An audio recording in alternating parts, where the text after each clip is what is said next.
Hey, this is Kate Bullock from Walk the Block. We're down here in Highfield, and I'm about to interview Connor Curran from Local Laundry. We're going to hear all about the courage it took to start his business and a new show called the Courage Chronicles.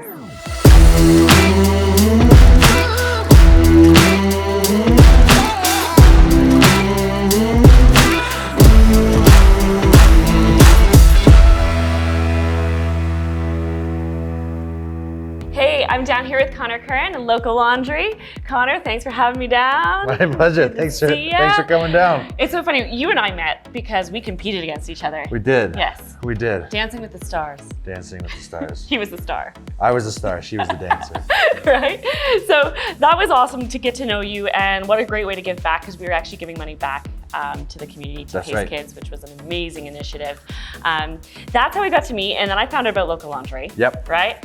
And then I walked over, because I was freezing cold, and bought a sweater, and really got to know you from there, and what an amazing company you started. But starting a business is hard. Yes. Well, starting a business is the easy part. Okay. Keeping a business going is the hard part. So I would argue that, starting a business is easy. Right. Anyone can start a business. Right. I started a business with $50, a YouTube search, in a couple hours. Getting the business and keeping it going and surviving, that's the hard part. That's where it takes courage. Yes. Right? When you're up against the fire and things are getting hard, it takes courage. So why did you start Local Laundry? Like, what was that epiphany moment, and what has kept you going through when it got hard? Yeah, I think for me, I want to start a business. I was really inspired by my parents. My parents, again, they're from Ireland, if you couldn't tell from my lovely ginger beard. And they came here with no money, no education, but they wanted to build a life for themselves. They wanted to be their own boss, provide for the family, but at the same time, give back and invest in their community. And so they worked their way up, 3 jobs each, and they ended up doing what all Irish immigrants do when they come to a new country. They opened up an Irish pub. And so just the two of them, hard work, sweat, equity, and they built this great business that they were their own boss. They can do exactly what they wanted, but they then use that business as a vehicle to invest back in the community, help other new Canadians come to this country, bring their families, get them set up, get them started, and help them build their lives here. I love that. And so that really inspired me. I thought, I want to do something that matters. I want to do something that's fun, that's unique, that's uniquely my own, that I can just invest my personality and my thoughts and my skills, my likes into, and just create something that I could sink my teeth into and enjoy, every single day. So this is bravery, because you came from an entrepreneur family. You knew that entrepreneurship has its ups, it has its downs, it's not easy. Like when I started business, I think I was a bit naive.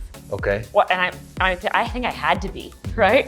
I don't know if I would have gone through it if somebody had told me how much stuff we're gonna go through. I don't know if I would have been like, yeah, sign me up, as energetic as I was, but you knew it wasn't gonna be hard. Yeah. So what was your hardest moment, and what helped you push through? I mean, the hardest moments when you're looking at your balance sheet, looking at your financials, and you're like, where's all our money? We're putting in all this time, effort, and pain and grit and time away from family, and then you're having fun, but at the end of the day, if you're not making money, no one's having fun. And so we've had many times like that where we've had some real hard looks at ourselves and had to have some real difficult conversations. But then you just use that for fuel. We're survivors. We're not gonna give up.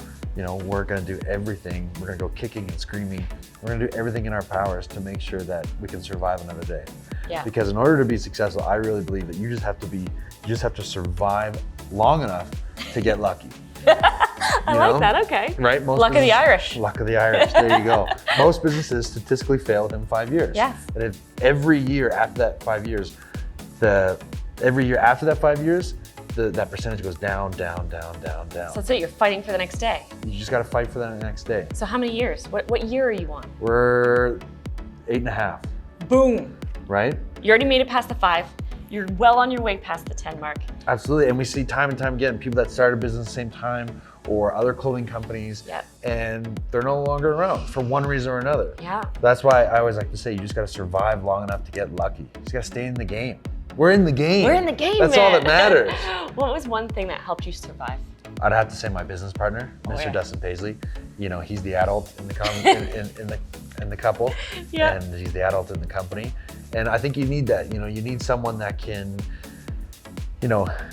get their head out of the clouds, understand in black and white terms, this is what we have to do. This is how much money we have. This is much roadway. Yep. This is, our margin, all these, big boy terms. Big boy terms. I don't want to talk about it. Yeah, well, I know. it sounds like, you and I are kind of the same way. We are. We're the fun, we're the creative, we're the visionaries. Crazy strategy. We like to live in this world, but without, a real Someone adult, to ground us. Someone to ground us. Yeah. We're off in la la land, and we'll be out of business in next to no time. 100%. So. 100%. I get it. That's Adam for me. Yeah. He's my Dustin. You need a yin, yin and yang, you need to balance out personality, skill set, but you need to have a shared vision, because if you don't have the same goals and vision and desired outcomes for the business, your business is going to crumble. And that's what we've seen in our time of surviving and thriving over 8 years. The number one reason businesses fail is oftentimes that it's a foundation failure. isn't there. It's a failure of a relationship. Yep. Business owners, one wants to get rich quick, one just wants to have a job that they love to do. It's not going to work. That's right. So different personalities, different skill sets, different tools, whatever. You have to have the same vision, same values, same goals. Culture, people. Love it. I can't agree more. And I want to come back and chat to you in the next episode all about community, because you, my good friend, are a master of building business community. Thank you. Yeah, right. happy to chat. Excellent. We'll see you next time.